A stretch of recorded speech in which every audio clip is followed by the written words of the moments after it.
Assalamualaikum warahmatullahi wabarakatuh. Rekan semua, malam ini kita live ya. Kita akan membahas satu topik tentang peraturan perang dalam Islam ya. Jadi sekarang malam ini kita memperhatikan apa yang sedang terjadi di Palestina ya. Nah, apa yang sedang terjadi di Palestina itu sekarang ini sebenarnya bukan peperangan ya, tapi lebih kepada genosida ya, lebih kepada penghancuran, lebih kepada pembunuhan, lebih kepada pembantaian. Sebenarnya itu yang sedang terjadi di Palestina. Kenapa? Karena dalam Islam sendiri ada aturan-aturannya, bagaimana mengatur berperang di dalam Islam ya. Jadi banyak aturan-aturan yang harus kita penuhi. Apakah setiap orang, seluruh orang itu bisa dibunuh? Apakah bisa dibantai? Apakah bisa dihancurkan di dalam peperangan? Ya. Nah, ternyata Islam itu mengatur ya bagaimana cara berperang yang baik atau cara berperang yang benar di dalam Islam. Jadi kalau kita lihat hari ini, ketika Yahudi Israel ya, menyerbu Gaza ya, menyerang dengan jet-jet tempurnya, menyerang dengan rudal-rudalnya ya. Nah, kita bisa memperhatikan ya, mereka menyerang sesuka hatinya, tak pandang bulu. Dia pokoknya seluruh sasaran, seluruh tempat dia serbu, tidak peduli dia di keramaian, tidak peduli dia rumah sakit, tidak peduli di jalanan ya. Yang penting bagi mereka adalah mereka akan membunuh, gitu ya. Itu situasi yang kita lihat hari ini ya. Dan secara konvensi internasional pun itu dilarang, karena dalam konvensi internasional dilarang membunuh warga sipil.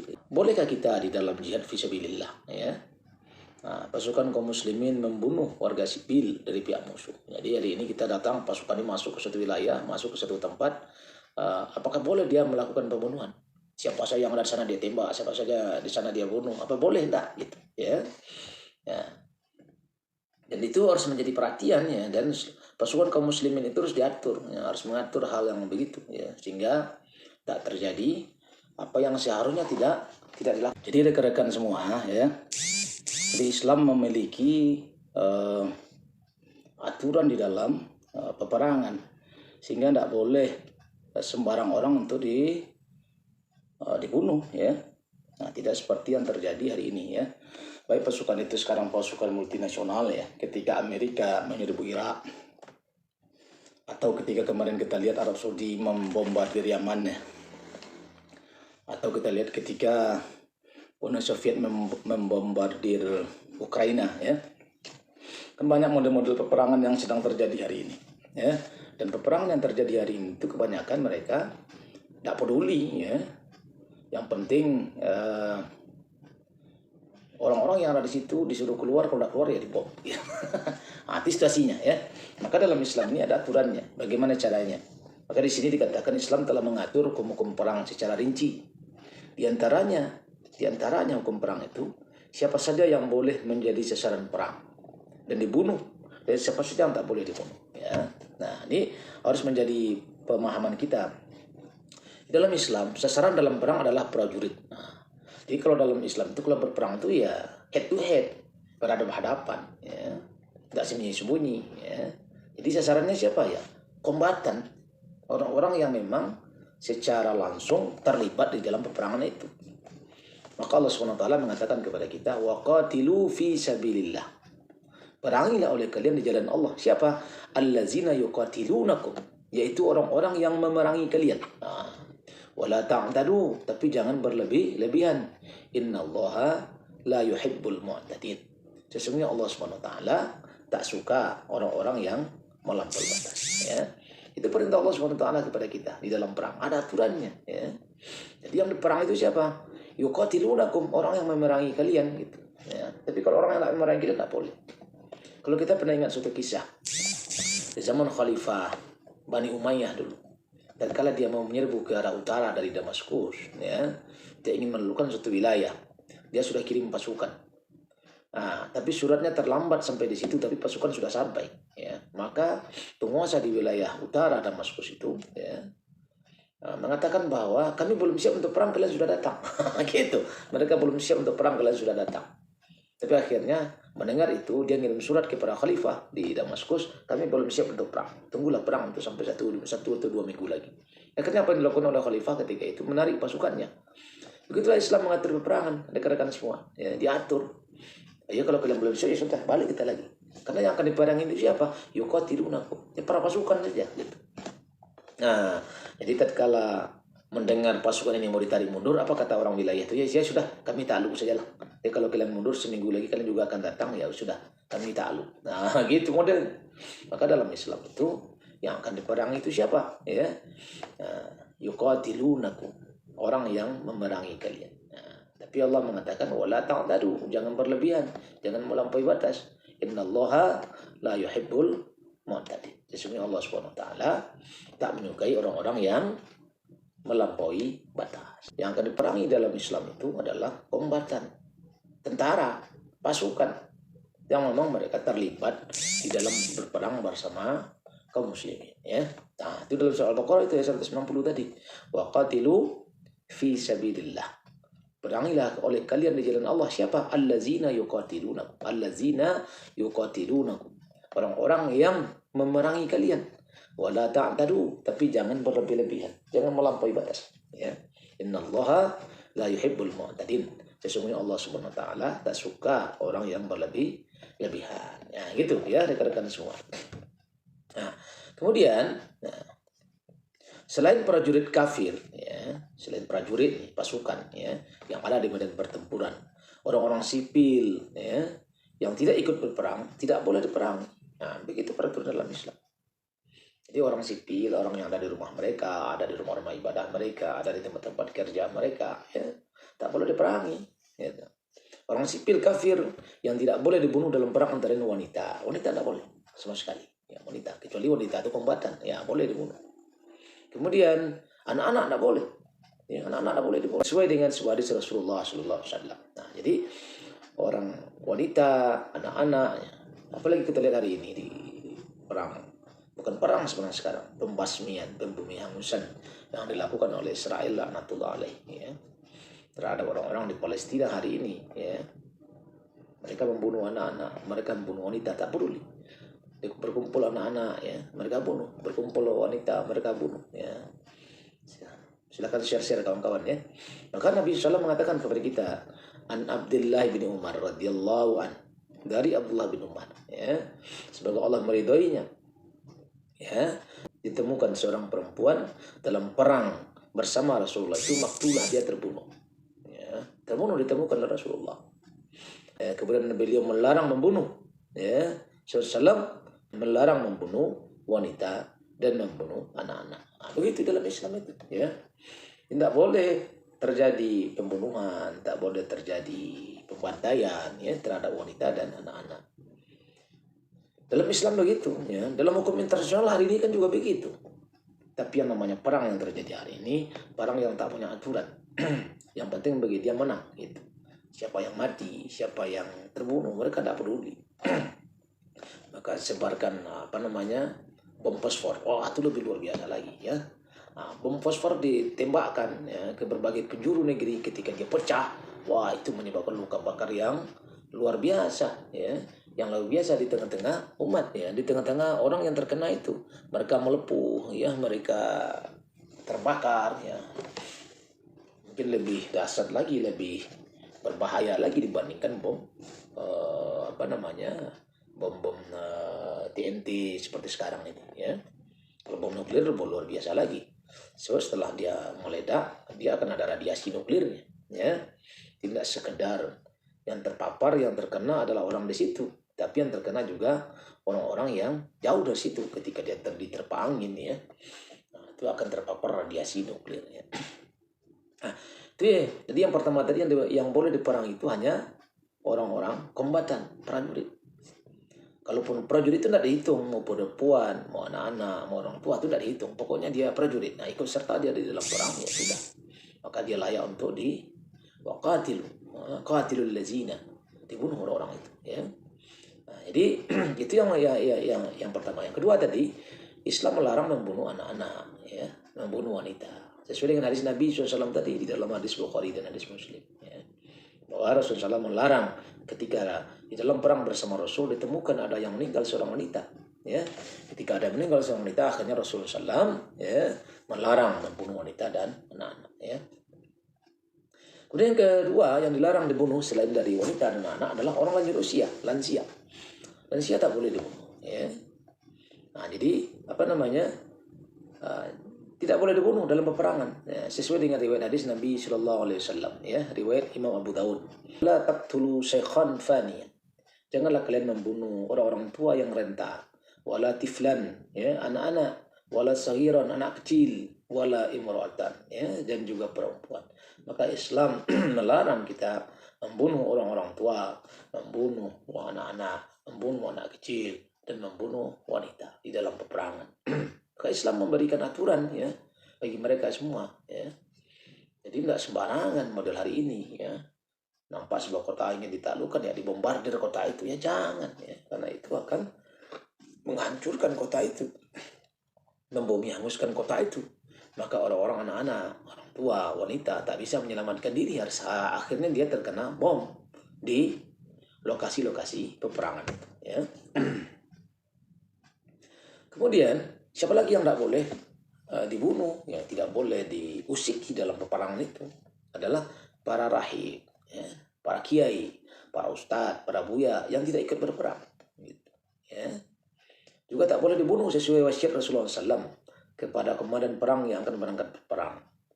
Apa kata Nabi SAW? Berangkatlah kalian, ya.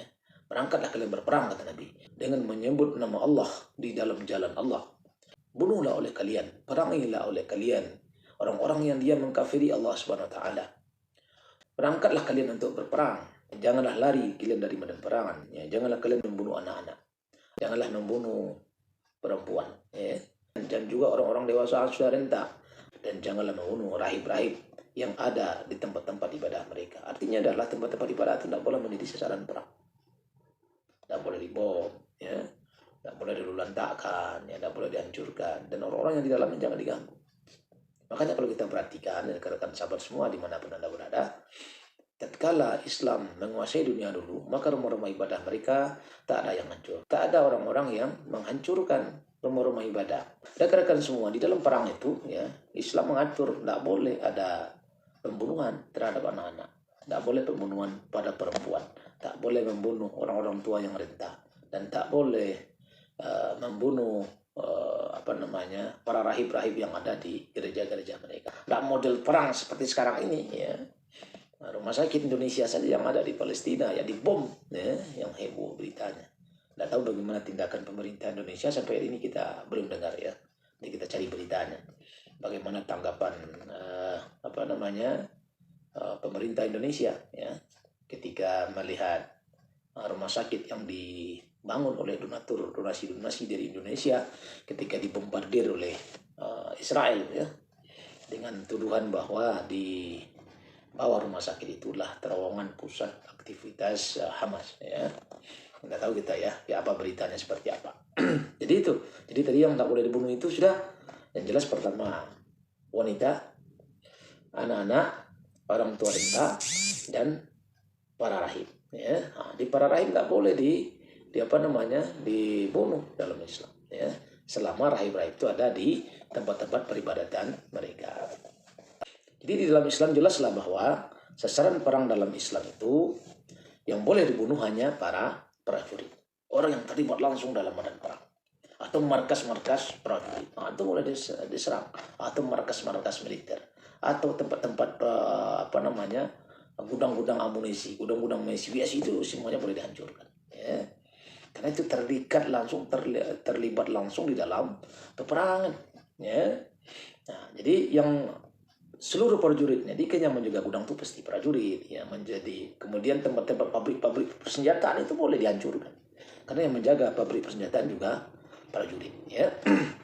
Nah, jadi selain prajurit kafir kombatan, yaitu orang sipil yang tidak ikut berperang seperti kaum wanita, anak-anak tidak boleh diperangi dan tidak boleh dibunuh, ya. Hanya saja perlu kita pahami, jika musuh kafir dalam perang sudah membunuh lebih dulu orang sipil dari kaum muslimin. Nah, ini ada ketentuannya juga nih, ya. Jadi jika dalam perang sudah membunuh lebih dahulu, ya. Ya itulah, itu kondisinya Pak Soyuti ya. Jadi kalau kita lihat hari ini orang Israel itu, ya, mereka tentu di dalam Islam ada aturan berperang, ya. Tapi mereka jelas bukan Islam, tentu tidak mengikuti model berperang yang ditentukan oleh orang Islam. Sekurangnya mereka mengikuti hukum internasional, ya. Kalau mereka terlibat sebagai keluarga internasional, sebagai bagian dari masyarakat internasional, kan dalam masyarakat internasional kan jelas sebenarnya ada aturannya bahwa tak boleh membunuh sandera, tak boleh, kemudian membunuh menghancurkan rumah sakit, tak boleh, karena atau membunuh jurnalis tidak boleh. Itu sudah jelas ketentuan-ketentuannya. Nah, tapi hari ini Israel memang tidak sedang berperang. Ya, jadi sekarang yang dilakukan Israel itu bukan sedang berperang, tapi sedang melakukan genosida. Ya, ini seperti yang kita jelaskan di awal tadi. Jadi dia sebenarnya sedang menjalankan genosida, sedang melakukan pembunuhan, ya, terhadap orang-orang yang ada di Gaza, bukan hanya Hamas gitu, ya, bukan hanya Hamas.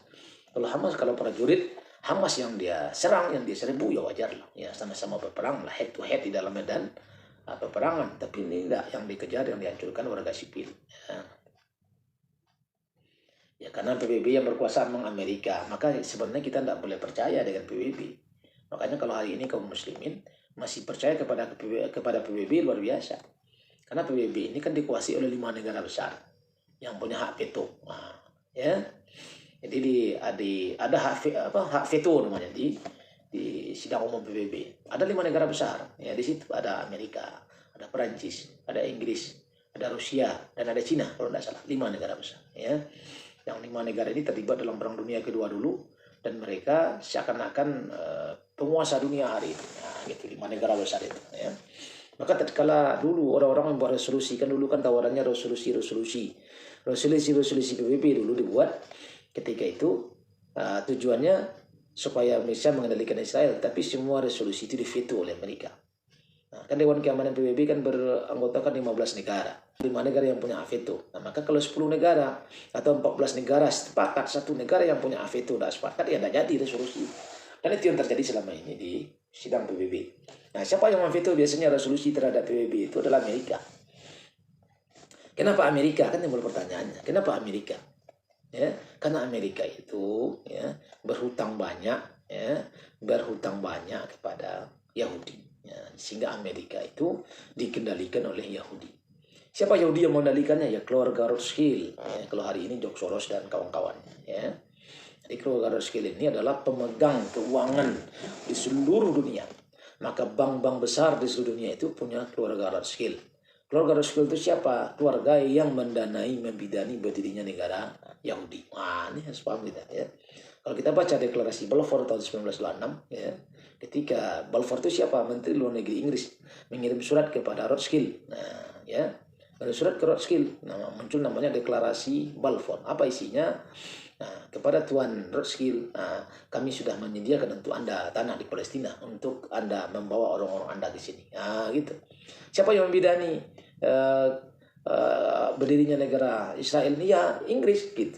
Nah, jadi ketika Inggris menyerahkan tanah Palestina kepada Yahudi, ya, Yahudi itu bukan Yahudi sebenarnya, kepada Zionis, karena Yahudi sudah ada di situ, kepada Zionis. Nah, itu Inggris yang menyerahkan. Kemudian negara-negara di sekitarnya, Damaskus, Irak, Yordania, Arab Saudi, ya, Mesir, semuanya pun di bawah Inggris. Ya, ingat itu. Jadi setelah Perang Dunia Pertama, negara-negara di sekeliling Israel itu di bawah kendali Inggris. Ya. Sehingga kalau membidani lahirnya negara Israel, membidani berdirinya Lebanon, membidani berdirinya Syria, membidani berdirinya Irak, membidani berdirinya Yordania, membidani berdirinya Arab Saudi adalah Inggris. Nah, ketika Inggris membidani lahirnya itu semuanya lahir dari rahim yang sama. Kalau lahir dari rahim yang sama mungkin tidak mereka saling mengajar yang tidak. Gitu. Ya. Makanya hari ini ketika Israel menyerbu Gaza, ya, maka negara-negara Arab, hampir seluruh negara Arab diam. Kenapa? Karena dia lahir dari bidan yang sama. Gitu. Induknya sama, bapaknya sama. Mereka saudara kandung. Ya, saudara kandung dilahirkan dari rahim yang sama. Siapa yang melahirkan? Inggris. Kapan itu? Setelah perjanjian namanya Sykes-Picot. Nah, ini kalau kita lihat sejarahnya, perjanjian Sykes-Picot. Perjanjian Sykes-Picot itu terjadi tahun 1917. Setahun setelah Perang Dunia Pertama. Ya. Siapa yang berjanji? Antara Inggris dan Prancis. Inggris dan Prancis membagi wilayah Timur Tengah itu kepada mereka berdua. Sebagian punya Inggris, sebagian punya Prancis. Nah, gitu ya. Nah, sehingga kalau kita lihat bendera di Timur Tengah, coba perhatikan. Bendera di Timur Tengah warnanya sama. Kan sama warnanya. Karena yang membuat Inggris. Bedanya cuma kotak doang. Ada yang kotaknya di atas, ada yang kotaknya segitiga di sini. Tapi semua warnanya sama. Gitu, ya. Nah, semua warna yang di situ ada, semuanya ada, ya. Nah, jadi apa namanya? Kalau kita perhatikan, ya, itulah situasinya di Timur Tengah. Dan timbul pertanyaan umpamanya, kalau kondisi hari ini orang-orang di dalam perang itu, orang kafir itu membunuh orang sipil, ya, membunuh warga sipil di negeri-negeri Islam, maka sebagian ulama mengatakan bahwa boleh untuk melakukan tindakan yang serupa. Judulnya al-muamalah bil misli, muamalah yang serupa. Ketika dia menyerbu kita tak beraturan, ya kita juga bisa menyerbu mereka tak beraturan, gitu. Tatkala kita melihat begini, tatkala melihat bahwa orang-orang yang ada di di negeri mereka itu, ya, ikut mendukung serbuan itu. Coba kita lihat beberapa tahun yang lalu tatkala Israel menyerbu tepi barat ketika itu, ya. Orang-orang Israel itu menonton, mereka nonton, ya, nonton, pas belum sampai meledak, wah mereka tepuk tangan. Nah, kalau itu kondisinya orang-warga sipil seperti itu boleh dihancurkan, ya, boleh dibunuh dalam medan peperangan, ya, karena mereka merupakan bagian yang tak terpisahkan dari situasi berperang pada saat itu, ya. Nah, dalam masalah perlakuan yang sama, ya, muamalah bil misli terhadap kaum kafir dalam perang, ya, Syekh Taqiyuddin An-Nabhani rahimahullah mengatakan, apa kata beliau? Maka di antara apa-apa yang terkait dengan perlakuan terhadap musuh, ya, Islam membolehkan khalifah, pemimpin kaum muslimin, dan kaum muslimin untuk memperlakukan musuh seperti yang telah dilakukan musuh kepada kaum muslimin. Ya. Jadi kalau musuh memperlakukan kita tidak benar, ya, ketika musuh menghancurkan kita, ya, dengan suka-suka hatinya, nah, maka bisa diberikan tindakan yang serupa, efek jera kepada mereka yang melakukan hal itu kepada kaum muslimin, ya. Jadi dari Islam membolehkan kepada musuh seperti yang telah dibolehkan musuh kepada kaum muslimin, ya. Meskipun hal itu termasuk hal-hal yang diharamkan, ya, sesuai dengan firman Allah Subhanahu wa taala, wa in aqabtum fa'aqibu bimisli. Dan jika kamu memberikan balasan, maka balaslah dengan balasan yang sama. Ma'uqibatum bihi, ya, dengan siksaan yang ditimpakan kepadamu. Wala in sabartum, ya, jika kalian bersabar, lahwa khairul lis-sabirin, itu lebih baik bagi orang yang sabar. Nah, jadi gitu, ya. Jadi rekan sahabat dimanapun Anda berada, kalau normalnya, ya, ketika Yahudi, ya, atau orang-orang kafir menyerbu negeri-negeri kaum muslimin, ketika saat itu mereka menghancurkan, ya, menyerbu tanpa alasan, menyerbu tanpa jelas juntrungannya kemana saja, suka-suka dia saja, maka sebenarnya pada saat itu kaum muslimin dibolehkan, ya, untuk membalas dengan serangan yang sama. Tapi lebih baik sebenarnya tidak melakukan itu. Nah, gitu, ya. Sebaiknya tidak melakukan itu, tapi dibolehkan bagi mereka untuk melakukan hal yang serupa. Jadi ketika mereka menyerbu kita, ya, dengan membabi buta, ya, dengan suka-suka dia, maka pada saat itu sebenarnya kita dibolehkan juga untuk membalas mereka dengan hal yang serupa. Tapi Nabi mengatakan, wala in sabartum, jika kalian sabar, la wa khairul lis-sabirin, itu lebih baik bagi orang yang sabar. Gitu, ya. Jadi diharapkan kita untuk sabar, ya. Pendapat ini dikeluarkan oleh Syekh Taqiyuddin An-Nabhani rahimahullah, yaitu tatkala dia menjelaskan surah An-Nahl ayat 126, ya. Itu turun terkait dengan perang Uhud, ya, di mana kaum kafir telah mencincang jenazah pasukan kaum muslimin dengan cara membelah perut mereka, memotong kepaluan mereka, dan juga memotong rata hidung-hidung mereka. Itulah orang kafir pada saat itu, ya. Dan maka semua pasukan kaum muslimin yang Sahih diberlakukan demikian, kecuali satu orang, yaitu Hanzalah. Apa kata Rasulullah SAW? Rasulullah SAW pun berdiri di depan jenazah Hamzah bin Abdul Muttalib, yang juga dicincang oleh kaum kafir dengan cara dibelah perutnya dan dipotong rata hidungnya. Nah, di dulu orang kafir tuh gitu juga perangnya, ya, dipotong hidungnya, diratakan. Apa kata Rasulullah SAW? Demi zat yang aku bersumpah dengannya, jika Allah memenangkan diriku atas mereka, aku akan mencincang 70 orang sebagai ganti dirimu. Oh, ini marahnya Rasulullah SAW tatkala dia menemukan jenazah Hamzah bin Abdul Muttalib itu sudah rusak, ya. Jadi maka turunlah ayat ini, surat Al-Quran surat 126. Apa kata Allah SWT? Wala in sabartum. Nah, jika engkau sabar, wa huwa khairul lahu lis-sabirin, ya, dan itu lebih baik bagi orang-orang yang mereka sabar, ya.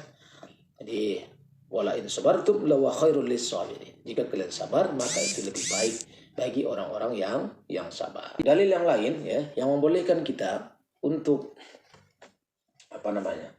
untuk melakukan muamalah bimisli, ya, muamalah yang semisal ini. Apa kata Allah SWT?